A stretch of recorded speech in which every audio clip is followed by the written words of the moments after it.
Hello and welcome back to my channel. My name is Judy and I enjoy travel, history, and finding out how people live. A train station is a piece of public infrastructure today, although many stations were initially built privately. Their basic purpose is to allow passengers to depart or arrive, generally in a sheltered physical area, away from the elements and in an orderly fashion. After that, the sky's the limit. Most stations today provide an interchange between multiple transportation modes, between the trains and taxis, buses, cars, or subways. Although this isn't an entirely new idea. Before there were taxis, there were horse-drawn carriages. Sometimes they're even located in airports. They serve other functions as well, including providing a central location for some public services, like food shopping. Most of the grand stations were built in the heyday of rail transport, and many survive in close to their original form, although most have been modified, upgraded, and repurposed. But some have actually been abandoned completely, particularly in the United States. No matter what, these buildings stood watch over history. Today, I'm going to take you on a tour through Milan's Grand Central Station. The building is actually quite new as these things go. It only opened up for business in 1931. We're going to learn a little bit about transportation history in Italy, why they developed rail travel, some details surrounding this station's development, the changes it's seen, and a little bit about its darkest days at the end of World War II, as well as its grand revival much later in the century. It's time for history here on The Armchair Traveler.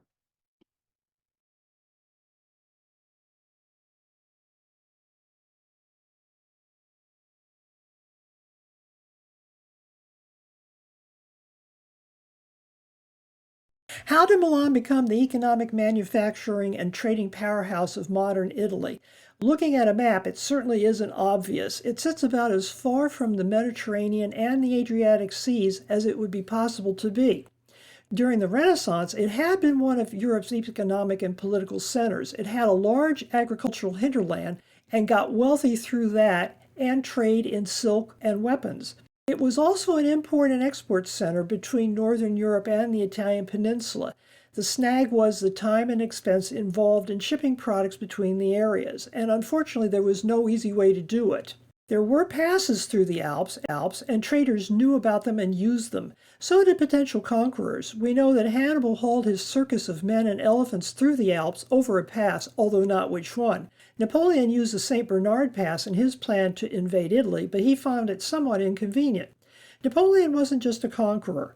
Like the Roman emperors he so admired, he was a builder. The Simplon Pass had been used for centuries, but doesn't seem to have had much commercial use. Napoleon had a road built over it between 1801 and 1805 and opened it up for horse and cart traffic. That made it usable for things like mail carriages and trade, but something faster and capable of hauling heavier products was still needed. Something better arrived even before the unification of the Kingdom of Italy in the form of rail traffic. In 1831, the very first train tracks arrived in Italy in the form of a short line between Naples and a royal palace. It was very short, only 5 miles or so, and I would call it a demonstration project, but it did prove the idea was feasible. By the time the Kingdom of Italy emerged, the area around Milan already had a substantial rail network, as you can see in the small map here, with other smaller disconnected networks centering around Florence, Rome, and Naples. One of the stars of the original network was the old Milano Centrale, which we'll visit next. The next step would be to connect the network to potentially excellent markets to the north. This required a tunnel. There was the usual interminable argument about where to build it and who would pay, but in the end, the Swiss dug south from the north and the Italians dug north from the south, and they met up in the middle. The result was the Simplon Tunnel. The first Milano Centrale station, shown here, opened in 1864. It was, as you can see, similar to the grand stations you might see in France. Perhaps this is because it was designed by a French architect. It actually was located a few blocks from the present station and stayed in operation until 1931, when today's station finally opened up. These photographs both come from Wikimedia Creative Commons and show you an overview of what the old or former station looked like at the beginning of the 20th century. This building proved to be too small for the traffic, and a contest was held to design a replacement, although World War I and the fiscal and disasters that followed delayed the work. The delays meant that this old station actually stayed in use until 1931, when the new station was opened. This more recent and third photo gives you some idea of how big the original station must have been. Keep in mind that it was built in the 1860s. When it was finally torn down, it was repurposed into a very large pedestrianized square, now called the Piazza della Repubblica. There was more than enough room for the square, which even retains a bit of the older use since there's a subway station here. Milano Centrale today is the largest station in Milan and still remains one of the largest in Europe. It is enormously important. Once you accept its history and style changes, it remains attractive and quite sturdy, as you can see in this image of the exterior facade. The decorations, whether exterior or interior, can only be said to be massive, sturdy, and somewhat enthusiastic.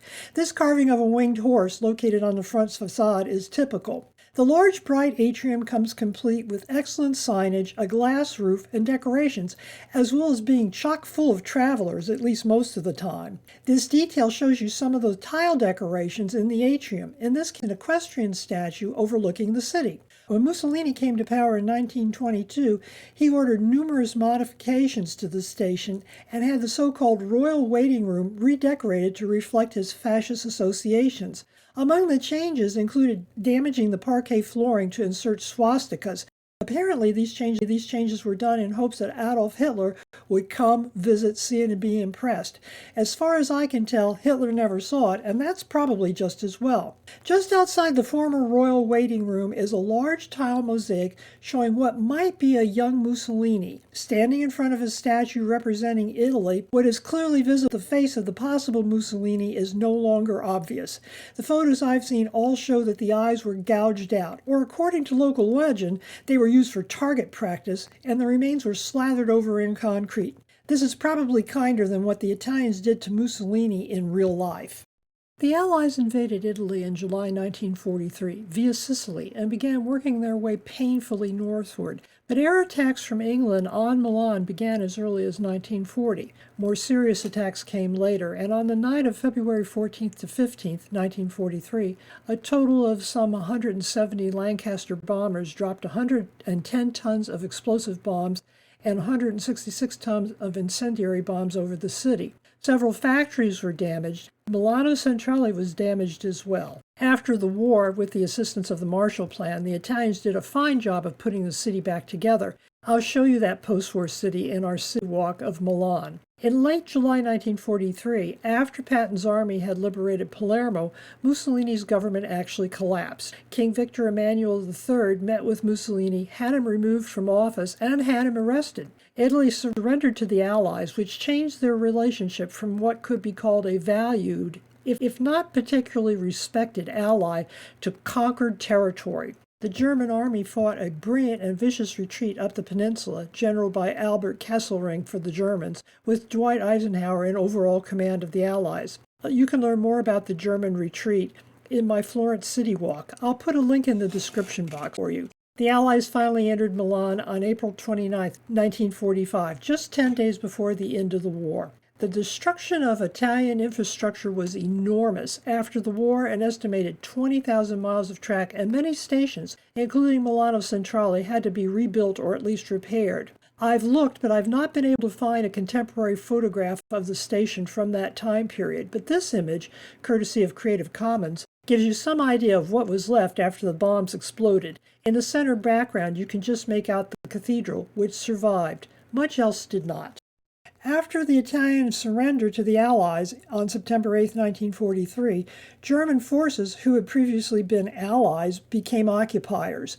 They turned Milan into a processing, interrogation, and torturing center for resistance fighters, partisans, and Jews. They worked pretty quickly, too. The first Holocaust train with deportees left Milan from Platform 21 on December 6th of that year. It was a small, perhaps a test shipment, carrying only 169 Jews to Auschwitz. Only 5 of them survived. A second train left in January of this time with 600 deportees, 40 of them young children. They went on a 7-day journey to Auschwitz. When they arrived, 500 were killed within a few hours. Aside from that, the record is somewhat fuzzy, but historians have pieced together that between the December shipment and the end of January 1945, when the last train left, at least 20 shipments of up to 1,200 Jewish prisoners left the city on Platform 21, either for transit camps or direct for Auschwitz, Mauthausen, and Bergen-Belsen. Both the German police and the Italian police participated in this effort. Shoah is a Hebrew word now used in many other European languages, meaning calamity or destruction. Platform 21, where the partisans and Jews alike were shoved into cattle cars and shipped out to concentration camps, remained virtually forgotten after the war. It was rediscovered finally in 1995.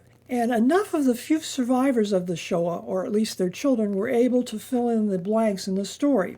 In 2002, work began to turn the site into a memorial for the deported, but the project stalled and progressed very slowly over the next decade. One of the big problems was there was no funding for it. While the project didn't encounter active opposition, it was hampered by disinterest and, I think, embarrassment all over Italy, where the Italian contribution to the Holocaust is still considered a controversial subject. It takes a couple of generations for the wounds to heal. The trouble is, we need to balance that with the fact that in a couple of generations, many of the victims will have long been forgotten. What you see here are two images of the cattle cars, the infamous Track 21, which was used to transport partisans and the unfortunate Jews to their deaths.